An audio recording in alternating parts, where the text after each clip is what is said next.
ನಮಸ್ಕಾರ ಸ್ನೇಹಿತರೆ, ಇದೀಗ ತಾನೇ ಬಂದಿರುವಂತಹ ಮುಖ್ಯವಾದ ಸುದ್ದಿಗಳು. ಸಿದ್ದರಾಮಯ್ಯನವರು ಡಿಕೆ ಶಿವಕುಮಾರ್ ಅವರಿಗೆ ಪಂಗನಾಮ ಹಾಕೋದು ಗ್ಯಾರಂಟಿ, ಕುರ್ಚಿಗೆ ಫೇಕಲ್ ಹಾಕಿ ಅಂಟಿಸಿಕೊಂಡಿದ್ದಾರೆ ಎಂದು ಆರೋಶಕವರ ಲೇವಡಿ. ಮತ್ತೊಂದಡಿಯಲ್ಲಿ ಇರಾನ್ ಮತ್ತು ಇಸ್ರೇಲ್ ಯುದ್ಧದ ನಡುವೆ ಚಿನ್ನದ ಬೆಲೆ ದಿಢೀರನೆ ಏರಿಕೆ, 40,000 ರೂಪಾಯಿ ಹೆಚ್ಚಳ, 2 ಲಕ್ಷ ಗಡಿ ದಾಟಲಿದೆ ಬಂಗಾರ. ಮತ್ತೊಂದಡಿಯಲ್ಲಿ ಇರಾನ್ ಮತ್ತು ಇಸ್ರೇಲ್ ಯುದ್ಧಕ್ಕೆ ಕೇಂದ್ರ ಸರ್ಕಾರದ ಪ್ರತಿಕ್ರಿಯೆ. ವಿಡಿಯೋನ ನೀವು ಸ್ವಲ್ಪನೂ ಸ್ಕಿಪ್ ಮಾಡಬೇಡಿ. ಮತ್ತೊಂದಡಿಯಲ್ಲಿ ಗ್ಯಾರಂಟಿ ಮಾತು ಕೊಡುವ ಮುನ್ನವೇ ಯೋಚನೆ ಮಾಡಬೇಕಾಗಿತ್ತು, ಮಾತು ಕೊಟ್ಟಾಗಿದೆ, ಎಷ್ಟೇ ಹೊರೆ ಆದರೂ ಗ್ಯಾರಂಟಿ ಕೊಡಲೇಬೇಕು ಎಂದು ಡಿಕೆ ಸುರೇಶ್ ಅವರ ಹೇಳಿಕೆ. ವಿಡಿಯೋನ ನೀವು ಸ್ವಲ್ಪನೂ ಸ್ಕಿಪ್ ಮಾಡಬೇಡಿ. ಎಲ್ಲಾ ಗೃಹಲಕ್ಷ್ಮಿಯರಿಗೆ ಮುಖ್ಯವಾದ ಮಾಹಿತಿ. 26 ಮತ್ತು 27ನೇ ಕಂತಿನ ಹಣ ಬಿಡುಗಡೆ ಮಾಡಿದ ಸರ್ಕಾರ. ಇಂತಹ ಮಹಿಳೆಯರಿಗೆ ಮಾತ್ರ ಹಣ ಜಮೆ ಆಗುತ್ತೆ, ನಿಮ್ಮ ಖಾತೆಗೆ ಹಣ ಜಮೆ ಆಗುತ್ತಿಲ್ಲವೆಂದರೆ ಈ ಒಂದು ವಿಡಿಯೋ ಸ್ವಲ್ಪನೂ ಸ್ಕಿಪ್ ಮಾಡಬೇಡಿ, ಪೂರ್ತಿಯಾಗಿ ನೋಡಿ.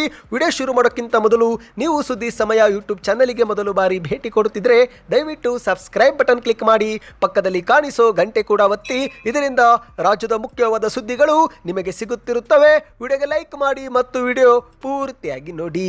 ಬನ್ನಿ ಸ್ನೇಹಿತರೆ, ಎಲ್ಲ ಮಾಹಿತಿಗಳನ್ನು ಡೀಟೇಲ್ ಆಗಿ ನೋಡೋಣ. ಇದೀಗ ಸಿದ್ದರಾಮಯ್ಯನವರು ಡಿಕೆ ಶಿವಕುಮಾರ್ ಅವರಿಗೆ ಪಂಗನಾಮ ಹಾಕೋದು ಗ್ಯಾರಂಟಿ. ಯಾಕಂದ್ರೆ ಸಿದ್ದರಾಮಯ್ಯನವರು ತಮ್ಮ ಸಿಎಂ ಕುರ್ಚಿಗೆ ಫೇಕಲ್ ಹಾಕಿ ಅಂಟಿಸಿಕೊಂಡಿದ್ದಾರೆ ಎಂದು ಆರೋಶಕ್ ಅವರು ಮಂಡ್ಯದಲ್ಲಿ ಲೇವಡಿ ಮಾಡಿದ್ದಾರೆ. ಹೌದು ಸ್ನೇಹಿತರೆ, ಮಾಧ್ಯಮಗಳ ಮುಂದೆ ಮಾತನಾಡಿದಂಥ ಆರೋಶಕ್ ಅವರು ಅಧಿಕಾರ ಹಸ್ತಾಂತರ ವಿಚಾರದಲ್ಲಿ ಕರ್ನಾಟಕದ ಕಾಂಗ್ರೆಸ್ನಲ್ಲಿ ಉಂಟಾಗಿರುವ ಗೊಂದಲಕ್ಕೆ ಹಿತಶ್ರೀ ಹಾಡುವ ಯೋಗ್ಯತೆ ಕಾಂಗ್ರೆಸ್ನ ಹೈಕಮಾಂಡ್ಗೂ ಇಲ್ಲ. ಯಾಕಂದ್ರೆ ಮುಂದಿನ 2.5 ವರ್ಷ ಸಿಎಂ ಸಿದ್ದರಾಮಯ್ಯನವರೇ ಮುಖ್ಯಮಂತ್ರಿ ಆಗಿರ್ತಾರೆ. ಅವರು ಯಾವಾಗಲೂ ಫೇಕಲ್ ತರ ತಮ್ಮ ಸಿಎಂ ಕುರ್ಚಿ ಭದ್ರಪಡಿಸಿಕೊಂಡಿರ್ತಾರೆ ಎಂದು ವಿಪಕ್ಷ ನಾಯಕ ಆರೋಶಕ್ ಅವರು ಟೀಕೆಯನ್ನ ಮಾಡಿದ್ದಾರೆ. ಕುರ್ಚಿಗೆ ಫೇಕಲ್ ಹಾಕಿ ಅಂಟಿಸಿಕೊಳ್ಳುವ ವಿದ್ಯೆ ಸಿದ್ದರಾಮಯ್ಯನವರಿಗೆ ಚೆನ್ನಾಗಿ ಗೊತ್ತಿದೆ, ಡಿಕೆ ಶಿವಕುಮಾರ್ ಅವರಿಗೆ ಅದೆಲ್ಲ ಗೊತ್ತಿಲ್ಲ.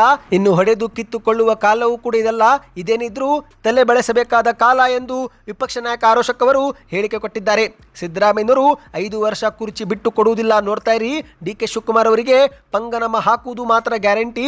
ರಾಜ್ಯ ಸರ್ಕಾರದ ಆಡಳಿತ ಇವರ ಕುರ್ಚಿ ಕಾಳಗದಿಂದ ಸತ್ತು ಹೋಗಿದೆ. ಈಗ ಆ ಒಂದು ಹೆಣವನ್ನು ಯಾರು ಯಾವ ಭಾಗದಿಂದಲಾದರೂ ಹೊರಲಿ, ಅದು ನಮಗೆ ಬೇಕಿಲ್ಲ ಎಂದು ಆರೋಶಕ್ ಅವರು ಲೇವಡಿ ಮಾಡಿದ್ದಾರೆ. ಇದೇ ಮಧ್ಯೆ ಗ್ಯಾರಂಟಿ ಯೋಜನೆ ಹೊರೆಯಾಗುತ್ತೆ ಎಂದಿರುವ ಸಿಎಂ ಮತ್ತು ಡಿಸಿಎಂ ಹೇಳಿಕೆಗೆ ತಿರುಗೇಟು ಕೊಟ್ಟಂತ ಆರೋಶಕ್ ಅವರು ಈ ಒಂದು ಹಿಂದೆ ಕಾಂಗ್ರೆಸ್ ನಾಯಕರು ಗ್ಯಾರಂಟಿ ಭರವಸೆ ಕೊಡುವಾಗ ಈ ಬಗ್ಗೆ ಜ್ಞಾನ ಇರಲಿಲ್ಲವೇ, ಗ್ಯಾರಂಟಿ ಕಿತ್ತು ಹಾಕಲು ಈಗ ಹುನ್ನಾರ ಮಾಡ್ತಿದ್ದಾರೆ ಎಂದು ಮಾಧ್ಯಮಗಳ ಮುಂದೆ ಕಿಡಿಕಾರಿದ್ದಾರೆ. ಯುವ ನಿಧಿ ಯೋಜನೆ ಮೂಲೆ ಗುಂಪು ಆಗಿದೆ. ಇನ್ನು ಶಕ್ತಿ ಯೋಜನೆಗೆ ಅನೇಕ ಬಸ್ಗಳ ಸೇವೆನೆ ನಿಂತು ಹೋಗಿದೆ. 2 ತಿಂಗಳಲ್ಲಿ ಸಾರಿಗೆ ನೌಕರರು ಮತ್ತೊಮ್ಮೆ ಮುಷ್ಕರ ನಡೆಸಬಹುದು ಎಂದು ಆರೋಶಕ್ ಅವರು ತಿಳಿಸಿದ್ದಾರೆ. ದೇವಸ್ಥಾನಗಳನ್ನು ಸುತ್ತುತ್ತಿರುವ ಡಿಕೆ ಶಿವಕುಮಾರ್ ನಾಮದ ಮೇಲೆ ನಾಮ ಹಾಕಿಕೊಳ್ಳುತ್ತಿದ್ದಾರೆ, ಒಪ್ಪಂದ ಆಗಿದೆ ಎನ್ನುತ್ತಿದ್ದಾರೆ. ಆದರೆ ಸಿದ್ದರಾಮಯ್ಯನವರು ಆ ಬಗ್ಗೆ ಒಮ್ಮೆಯೂ ಕೂಡ ಎಲ್ಲೂ ಹೇಳಿಕೆ ನೀಡಿಲ್ಲ. ಒಪ್ಪಂದ ಆಗಿದೆಯೋ ಇಲ್ಲೋ ಹೇಳಿಬಿಡಲಿ, ಕಿತ್ತಾಡುತ್ತಾ ಕೂರುವುದೇಕೆ, ಜನರ ಮನಸ್ಸಿನಲ್ಲಿ ಗೊಂದಲ ಮೂಡಿಸುತ್ತಿರುವುದೇಕೆ. ಕೆಲವೊಮ್ಮೆ ಇದೇ ಬೆಳವಣಿಗೆ ನೋಡಿ ನೋಡಿ ರಾಜ್ಯದ ಜನರು ಕೂಡ ಎಂಜಾಯ್ ಮಾಡ್ತಿದ್ದಾರೆ, ಅವರ ಜೊತೆಗೆ ನಾವು ಕೂಡ ಎಂಜಾಯ್ ಮಾಡ್ತಿದ್ದೇವೆ ಎಂದು ಆರೋಶಕ್ ಅವರು ವ್ಯಂಗ್ಯವಾಡಿದ್ದಾರೆ. ಬನ್ನಿ ಸ್ನೇಹಿತರೆ, ಮತ್ತೊಂದು ಮಾಹಿತಿಗೆ ಹೋಗೋಣ. ನಿಮಗೆಲ್ಲರಿಗೂ ಗೊತ್ತಿರುವಂತೆ ಇರಾನ್ ಮತ್ತು ಇಸ್ರೇಲ್ ಯುದ್ಧ ಭಾರಿ ತೀವ್ರವಾಗಿ ನಡೆದಿದೆ. ಇಂತಹ ಸಮಯದಲ್ಲಿ ಚಿನ್ನದ ಬೆಲೆ ದಿಢೀರನೆ ಏರಿಕೆಯಾಗಿದೆ. ಹೌದು ಸ್ನೇಹಿತರೆ, ಮಧ್ಯಪ್ರಾಚ್ಯದಲ್ಲಿ ಸಂಘರ್ಷ ಜೋರಾಗಿದ್ದು ಜಾಗತಿಕ ವ್ಯಾಪಾರ ವಲಯದಲ್ಲೂ ಕೂಡ ಈ ಒಂದು ಯುದ್ಧದ ಪ್ರಭಾವ ಬೀರುವ ಲಕ್ಷಣ ಕಂಡು ಬರ್ತಾ ಇದೆ.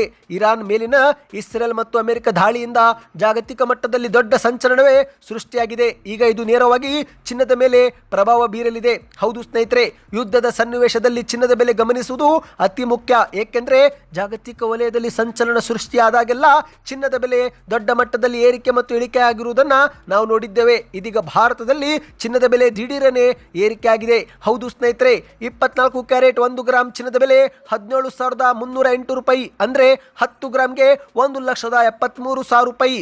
ಈಗ ನಾಳೆ ಸೋಮವಾರದಂದು ಹೊಸ ಬೆಲೆಗಳು ಬರಲಿದ್ದು ಮಾಹಿತಿಯ ಪ್ರಕಾರ ದೊಡ್ಡ ಮಟ್ಟದಲ್ಲಿ ಚಿನ್ನ ಏರಿಕೆ ಆಗಬಹುದು ಎಂದು ಹೇಳಲಾಗ್ತಾ ಇದೆ. ಅಂದಹಾಗೆ ಸ್ನೇಹಿತರೆ, ಇದೇ ರೀತಿ ಯುದ್ಧ ಮುಂದುವರೆದರೆ ಇನ್ನು 12 ತಿಂಗಳಲ್ಲಿ ಚಿನ್ನದ ಬೆಲೆ 2 ಲಕ್ಷ ಗಡಿ ದಾಟುವುದರಲ್ಲಿ ಆಶ್ಚರ್ಯವಿಲ್ಲ. ಅಂದಹಾಗೆ ಸ್ನೇಹಿತರೆ, ಬೆಳ್ಳಿಯೂ ಕೂಡ ಸಖತ್ತಾಗಿ ಏರಿಕೆಯಾಗಿದೆ. ಸದ್ಯದ ಮಾರುಕಟ್ಟೆ ಪ್ರಕಾರ 1 ಗ್ರಾಮ್ ಬೆಳ್ಳಿ 295 ರೂಪಾಯಿ, ಅಂದರೆ 1 ಕೆಜಿಗೆ 2,95,000 ರೂಪಾಯಿ. ಸ್ನೇಹಿತರೆ, ಬೆಳ್ಳಿಯೂ ಕೂಡ ಸೋಮವಾರದಂದು ದೊಡ್ಡ ಮಟ್ಟದಲ್ಲಿ ಏರಿಕೆ ಆಗಬಹುದು. ಹೌದು, ಮಾರ್ಚ್ 2ರಂದು ಚಿನ್ನ ಮತ್ತು ಬೆಳ್ಳಿ ದೊಡ್ಡ ಮಟ್ಟದಲ್ಲಿ ಏರಿಕೆ ಆಗುವ ಲಕ್ಷಣಗಳು ಕಂಡು ಬರ್ತಿದೆ. ಸ್ನೇಹಿತರೆ, ನಿಮ್ಮ ಪ್ರಕಾರ ಚಿನ್ನ ಮತ್ತು ಬೆಳ್ಳಿ ಬೆಲೆ ಏರಿಕೆ ಆಗಬೇಕು ಅಥವಾ ಕುಸಿತವಾಗಬೇಕು? ನಿಮ್ಮ ಅನಿಸಿಕೆಗಳನ್ನು ಕಮೆಂಟ್ ಮಾಡಿ. ಇನ್ನು ಮತ್ತೊಂದೆಡೆಯಲ್ಲಿ ಸ್ನೇಹಿತರೆ, ಇಸ್ರೇಲ್ ಮತ್ತು ಇರಾನ್ ಯುದ್ಧದ ಬಗ್ಗೆ ಭಾರತದ ಸರ್ಕಾರ ಮೊದಲ ಪ್ರತಿಕ್ರಿಯೆ ಕೊಟ್ಟಿದೆ. ಹೌದು, ಇರಾನ್ ಮತ್ತು ಇಸ್ರೇಲ್ ಅಮೆರಿಕ ನಡುವಿನ ನಡುವಿನ ಯುದ್ಧದ ಜ್ವಾಲೆ ಹೊತ್ತಿಕೊಂಡಿರುವ ಬೆನ್ನಲ್ಲೇ ಇಡೀ ಜಗತ್ತಿನ ಚಿತ್ತ ಭಾರತದ ಮೇಲೆ ಇದ್ದು ಗಲ್ಫ್ ರಾಷ್ಟ್ರಗಳಲ್ಲಿ ಉಂಟಾಗಿರುವ ಈ ಭೀಕರ ಉದ್ವಿಗ್ನತೆ ಕುರಿತು ಭಾರತ ಸರ್ಕಾರ ತನ್ನ ಮೊದಲ ಅಧಿಕೃತ ಹೇಳಿಕೆಯನ್ನ ಬಿಡುಗಡೆ ಮಾಡಿದೆ. ಹೌದು, ಮಧ್ಯಪ್ರಾಚ್ಯದ ರಾಷ್ಟ್ರಗಳಾದ ಇರಾನ್ ಮತ್ತು ಇಸ್ರೇಲ್ ಅಮೆರಿಕ ನಡುವಿನ ಸೇನಾ ಸಂಘರ್ಷದ ಕುರಿತಂತೆ ಭಾರತ ಸರ್ಕಾರ ತನ್ನ ಅಧಿಕೃತವಾಗಿ ಪ್ರತಿಕ್ರಿಯೆಯೊಂದು ಬಿಡುಗಡೆ ಮಾಡಿದೆ. ಆ ಒಂದು ಸ್ಟೇಟ್ಮೆಂಟ್ ನಲ್ಲಿ ಏನಿದೆ ಅಂದ್ರೆ ಸ್ನೇಹಿತರೆ, ಈ ಒಂದು ಪ್ರದೇಶದಲ್ಲಿ ದಿನದಿಂದ ದಿನಕ್ಕೆ ನಡೆಯುತ್ತಿರುವ ಯುದ್ಧದ ಉದ್ವಿಗ್ನತೆ ಬಗ್ಗೆ ಭಾರತ ಸರ್ಕಾರ ತೀವ್ರ ಕಳವಳ ವ್ಯಕ್ತಪಡಿಸಿದ್ದು, ಶಾಂತಿ ಕಾಪಾಡುವಂತೆ ಎಲ್ಲಾ ರಾಷ್ಟ್ರಗಳಿಗೆ ಭಾರತ ಸರ್ಕಾರ ಮನವಿ ಮಾಡಿದೆ. ಹೌದು, ಸಂಘರ್ಷದ ಹಾದಿಗಿಂತ ರಾಜತಾಂತ್ರಿಕ ಮಾತುಕತೆಗಳ ಮೂಲಕವೇ ಸಮಸ್ಯೆ ಬಗೆಹರಿದುಕೊಳ್ಳಬೇಕು ಎಂದು ಭಾರತದ ಸರ್ಕಾರ ಇರಾನ್ ಮತ್ತು ಇಸ್ರೇಲ್ ಅಮೆರಿಕಾಗೆ ಒಂದು ಸಲಹೆ ಕೊಟ್ಟಿರುವಂತದ್ದು. ಇದೊಂದು ಭಾರತ ಸರ್ಕಾರದ ಅಧಿಕೃತವಾದ ಪ್ರತಿಕ್ರಿಯೆ ಆಗಿದೆ ಸ್ನೇಹಿತರೆ. ಶಾಂತಿ ಕಾಪಾಡಿ ಎಂದು ಇತರೆ ರಾಷ್ಟ್ರಗಳಿಗೆ ಭಾರತ ಈಗ ಸಲಹೆ ಕೊಡ್ತಾ ಇದೆ. ನವದೆಹಲಿಯ ವಿದೇಶಾಂಗ ವ್ಯವಹಾರ ಸಚಿವಾಲಯ ಈ ಒಂದು ಪ್ರಕಟಣೆ ಬಿಡುಗಡೆ ಮಾಡಿದೆ. ಎರಡೂ ಕಡೆಯವರು ಕೂಡಲೇ ಸೇನಾ ಕಾರ್ಯಾಚರಣೆ ನಿಲ್ಲಿಸಿ ಸಂಯಮ ಕಾದುಕೊಳ್ಳುವಂತೆ ಪ್ರಕಟಣೆ ಮೂಲಕ ಕೋರಲಾಗಿದೆ. ಅಷ್ಟು ಮಾತ್ರವಲ್ಲ, ಯುದ್ಧದ ಸಂದರ್ಭದಲ್ಲಿ ಸಾಮಾನ್ಯ ನಾಗರಿಕರ ಸುರಕ್ಷತೆಗೆ ಮೊದಲ ಆದ್ಯತೆ ನೀಡಲೇಬೇಕು. ಯಾವುದೇ ಅಂತಾರಾಷ್ಟ್ರೀಯ ವಿವಾದವಾಗಿರಲಿ ಮಾತುಕತೆ ಮತ್ತು ರಾಜತಾಂತ್ರಿಕತೆಯಿಂದ ಮಾತ್ರ ಪರಿಹರಿಸಲು ಸಾಧ್ಯ ಎಂದು ಭಾರತ ಪ್ರತಿಪಾದಿಸಿದೆ. ಇನ್ನು ಇದೇ ಮಧ್ಯೆ ಇರಾನ್ ಮತ್ತು ಇಸ್ರೇಲ್ ದೇಶಗಳಲ್ಲಿ ವಾಸ ಮಾಡುತ್ತಿರುವ ಸಾವಿರಾರು ಭಾರತೀಯರ ಸುರಕ್ಷತೆಗೂ ಕೂಡ ಕೇಂದ್ರ ಸರ್ಕಾರ ಹೆಚ್ಚಿನ ಗಮನ ಹರಿಸಿದ್ದು, ಅಲ್ಲಿರುವ ಭಾರತೀಯ ರಾಯಭಾರ ಕಚೇರಿಗಳು ಸತತವಾಗಿ ಭಾರತೀಯ ನಿವಾಸಿಗಳ ಸಂಪರ್ಕದಲ್ಲಿದೆ ಎಂದು ಹೇಳಲಾಗಿದೆ. ಬನ್ನಿ ಈಗ ಮತ್ತೊಂದು ಮಾಹಿತಿಗೆ ಹೋಗೋಣ. ಅದಕ್ಕಿಂತ ಮೊದಲು ವಿಡಿಯೋಗೆ ನೀವು ಲೈಕ್ ಮಾಡಿಲ್ಲವೆಂದರೆ ಲೈಕ್ ಮಾಡಿ ಮತ್ತು ಚಾನಲ್ಗೂ ಕೂಡ ಸಬ್ಸ್ಕ್ರೈಬ್ ಆಗಿ. ಇದೀಗ ರಾಜ್ಯದಲ್ಲಿ ಮುಖ್ಯಮಂತ್ರಿ ಸಿದ್ದರಾಮಯ್ಯನವರು ಬಜೆಟ್ನಲ್ಲಿ ಗ್ಯಾರಂಟಿಗಳನ್ನು ನಿಲ್ಲಿಸುವ ಬಗ್ಗೆ ಘೋಷಣೆ ಮಾಡುವ ಸಾಧ್ಯತೆ ಇದೆ, ಅಥವಾ ಶ್ರೀಮಂತರು ಗ್ಯಾರಂಟಿಯಿಂದ ಹೊರಗಿಡುವ ಒಂದು ಯೋಜನೆ ಮಾಡಲಾಗುತ್ತಿದೆ ಎಂಬ ಒಂದು ಸುದ್ದಿ ಹರಿದಾಡಿದ್ದು, ಇದೇ ಒಂದು ವಿಚಾರ ಕುರಿತಂತೆ ಡಿ.ಕೆ. ಸುರೇಶ್ ಅವರು ಮಾಧ್ಯಮಗಳ ಮುಂದೆ ಶಾಕಿಂಗ್ ಹೇಳಿಕೆ ಕೊಟ್ಟಿದ್ದಾರೆ. ಗ್ಯಾರಂಟಿಗಳನ್ನು ಕೊಡುವ ಮುನ್ನವೇ ಯೋಚನೆ ಮಾಡಬೇಕಾಗಿತ್ತು, ಈಗ ಮಾತು ಕೊಟ್ಟಾಗಿದೆ, ಎಷ್ಟೇ ಕಷ್ಟವಿರಲಿ ಗ್ಯಾರಂಟಿ ಕೊಡಲೇಬೇಕು ಎಂದು ಡಿ.ಕೆ. ಸುರೇಶ್ ಅವರು ಹೇಳಿಕೆ ಕೊಟ್ಟಿದ್ದಾರೆ. ಹೌದು ಸ್ನೇಹಿತರೆ, ಗ್ಯಾರಂಟಿಗಳು ನಮ್ಮ ಪಕ್ಷ ಹಾಗೂ ಸರ್ಕಾರದ ವಾಗ್ದಾನ, ಅದನ್ನು ನಾವು ಉಳಿಸಿಕೊಳ್ಳಬೇಕಷ್ಟೇ, ಹೊರೆಯಾಗುವುದು ಬೇರೆ ವಿಚಾರ. ಅದನ್ನು ನಾವು ಮಾತು ಕೊಡುವ ಮುನ್ನವೇ ಚಿಂತನೆ ಮಾಡಬೇಕಾಗಿತ್ತು, ಈಗ ಮಾತು ಕೊಟ್ಟಾಗಿದೆ, ಅದರಂತೆ ನಡೆದುಕೊಳ್ಳಬೇಕು ಎಂದು ಮಾಜಿ ಸಂಸದ ಡಿ.ಕೆ. ಸುರೇಶ್ ಅವರು ಹೇಳಿಕೆ ಕೊಟ್ಟಿದ್ದಾರೆ. ಬೆಂಗಳೂರಲ್ಲಿ ಸುದ್ದಿಗಾರರ ಪ್ರಶ್ನೆಗೆ ಉತ್ತರಿಸಿದಂತವರು, ಈ ಒಂದು ಹಿಂದೆ ಚುನಾವಣಾ ಸಮಯದಲ್ಲಿ ಪಕ್ಷದ ಅಧ್ಯಕ್ಷರು ಸಿಎಂ ಸಿದ್ದರಾಮಯ್ಯನವರು ಸೇರಿದಂತೆ ಚುನಾವಣೆ ಎದುರಿಸಿದ ಎಲ್ಲರೂ ಕೂಡ ಗ್ಯಾರಂಟಿ ಕೊಡುವುದಾಗಿ ಹೇಳಿದ್ರು, ಈಗ ಅದನ್ನ ಉಳಿಸಿಕೊಂಡು ಹೋಗುವ ಕೆಲಸ ಮಾಡಬೇಕು ಎಂದು ಹೇಳಿಕೆ ಕೊಟ್ಟಿದ್ದಾರೆ. ಇನ್ನಿದೇ ಮಧ್ಯೆ ಗ್ಯಾರಂಟಿಗಳು ಹೊರೆಯಾಗುತ್ತಿವೆ ಎಂಬ ಡಿ.ಕೆ. ಶಿವಕುಮಾರ್ ಅವರ ಹೇಳಿಕೆ ಬಗ್ಗೆ ಕೇಳಿದಾಗ ಅದಕ್ಕೆ ಪ್ರತಿಕ್ರಿಯೆ ಕೊಟ್ಟಂತ ಡಿ.ಕೆ. ಸುರೇಶ್ ಅವರು, ಹೊರೆಯಾದ್ರೂ ಆಗಲಿ ಬೇರೆ ಏನಾದ್ರೂ ಆಗಲಿ ಮಾತು ಕೊಡುವ ಮುನ್ನವೇ ಚಿಂತನೆ ಮಾಡಬೇಕಾಗಿತ್ತು, ಮಾತು ಕೊಟ್ಟಾಗಿದೆ, ಅದರಂತೆ ನಡೆಯಬೇಕು.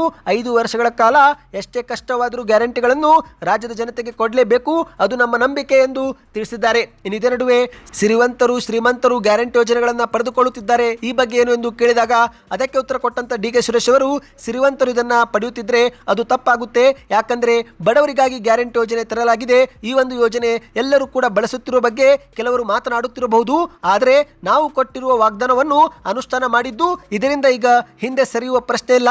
ಒಂದೊಮ್ಮೆ ನಾವು ಹಿಂದೆ ಸರಿದರೆ ಆಗ ಕೊಟ್ಟ ಮಾತಿಗೆ ತಪ್ಪಿದಂತಾಗುತ್ತೆ ಎಂದು ಡಿ.ಕೆ. ಸುರೇಶ್ ಅವರು ಸ್ಪಷ್ಟಪಡಿಸಿದ್ದಾರೆ. ಒಟ್ಟಿನಲ್ಲಿ ಸ್ನೇಹಿತರೆ, ಬಜೆಟ್ ಅಲ್ಲಿ ಮುಖ್ಯಮಂತ್ರಿಯವರು ಏನು ಘೋಷಣೆ ಮಾಡುತ್ತಾರೆ ಎಂಬುದನ್ನು ಕಾದು ನೋಡಬೇಕಾಗಿದೆ. ಬನ್ನಿ ಈಗ ಕೊನೆಯ ಮಾಹಿತಿಗೆ ಹೋಗೋಣ. ಇದೀಗ ಜನವರಿ ತಿಂಗಳು ಕೂಡ ಮುಗಿಯಿತು, ಫೆಬ್ರವರಿ ತಿಂಗಳು ಕೂಡ ಮುಗಿಯಿತು, ಮಾರ್ಚ್ ತಿಂಗಳಿಗೆ ಕಾಲಿಟ್ಟಿದ್ದೇವೆ.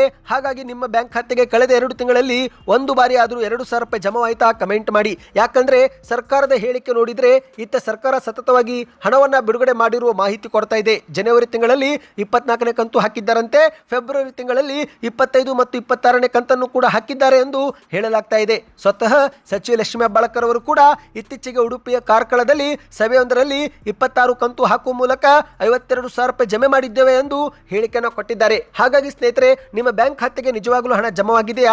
ನೀವು ನಮಗೆ ಕಮೆಂಟ್ ಮಾಡಿ. ಇದೀಗ ಇಲ್ಲಿವರೆಗೆ ಸರ್ಕಾರದ ಪ್ರಕಾರ 26ನೇ ಕಂತು ಹಾಕಲಾಗಿದ್ದು, ಇದೀಗ 27ನೇ ಕಂತು ಕೂಡ ಬಿಡುಗಡೆ ಮಾಡಲಾಗಿದೆ ಎಂದು ಗ್ಯಾರಂಟಿ ಯೋಜನೆಗಳ ಅನುಷ್ಠಾನದ ಪ್ರಾಧಿಕಾರದ ರಾಜ್ಯ ಉಪಾಧ್ಯಕ್ಷರಾಗಿರುವ ದಿನೇಶ್ ಗೂಳಿಗೌಡ ಅವರು ಬೆಂಗಳೂರಲ್ಲಿ ಮಾಹಿತಿ ಕೊಟ್ಟಿದ್ದಾರೆ.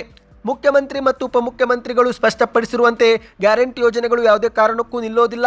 ಕಳೆದ 2.5 ವರ್ಷದಲ್ಲಿ 5 ಗ್ಯಾರಂಟಿ ಯೋಜನೆಗಳಿಗೆ 1,20,000 ಕೋಟಿ ಹಣ ಖರ್ಚು ಮಾಡಲಾಗಿದೆ. ಗೃಹಲಕ್ಷ್ಮಿ ಯೋಜನೆ ಒಂದಕ್ಕೆ 62,345 ಕೋಟಿ ರೂಪಾಯಿ ಖರ್ಚು ಮಾಡಿದ್ದಾರೆ. ಇದೀಗ ಸರ್ಕಾರ 27ನೇ ಕಂತಿನ ಅನುದಾನವೂ ಕೂಡ ಖಜಾನೆಯಿಂದ ಬಿಡುಗಡೆ ಮಾಡಿದ್ದು, ಶೀಘ್ರದಲ್ಲೇ ಎಲ್ಲಾ ಜಿಲ್ಲೆ ಖಾತೆಗೆ ಇದು ಜಮೆ ಆಗುತ್ತೆ ಎಂದು ದಿನೇಶ್ ಗೂಳಿಗೌಡ ಅವರು ಹೇಳಿಕೆಯನ್ನು ಕೊಟ್ಟಿದ್ದಾರೆ. ಹಾಗಾಗಿ ಸ್ನೇಹಿತರೆ, ನಿಮ್ಮ ಬ್ಯಾಂಕ್ ಖಾತೆಗೆ ಒಟ್ಟು 26 ಕಂತುಗಳು ಜಮವಾಗಿದೆಯಾ? ಕಮೆಂಟ್ ಮಾಡಿ, ನಿಮ್ಮ ಊರಿನ ಹೆಸರನ್ನು ತಿಳಿಸಿ. ಇದರಿಂದ ಒಂದು ಉತ್ತಮ ಫೀಡ್ಬ್ಯಾಕ್ ಸಿಗುತ್ತೆ. ಸದ್ಯಕ್ಕೆ ಇಷ್ಟೇ ಸ್ನೇಹಿತರೆ, ಈ ಎಲ್ಲ ಮಾಹಿತಿ ಇಷ್ಟವಾಗಿದ್ದರೆ ಚಾನಲ್ಗೆ ಸಬ್ಸ್ಕ್ರೈಬ್ ಮಾಡ್ಕೊಳ್ಳಿ, ವಿಡಿಯೋಗೆ ಲೈಕ್ ಮಾಡಿ ಮತ್ತು ಶೇರ್ ಕೂಡ ಮಾಡಿ.